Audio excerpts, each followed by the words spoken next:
সমলতা, এই নাও, তোমাকে এই ডিমটা দিলাম। এই ডিমটা সব সময় তুমি তোমার কাছে রাখবে। এই ডিমের কাছে তুমি যা চাইবে তাই পাবে। শুধু তাই নয়, এই ডিম তোমাদের দুজনের সুরক্ষা কবচ হয়ে থাকবে।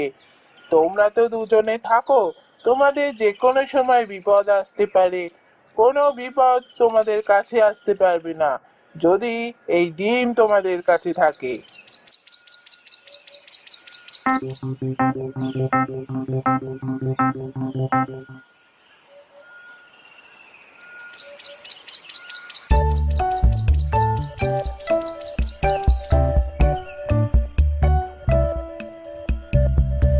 সোমলতা ডিম নিয়ে খুব আনন্দ করতে করতে বাড়িতে এলো।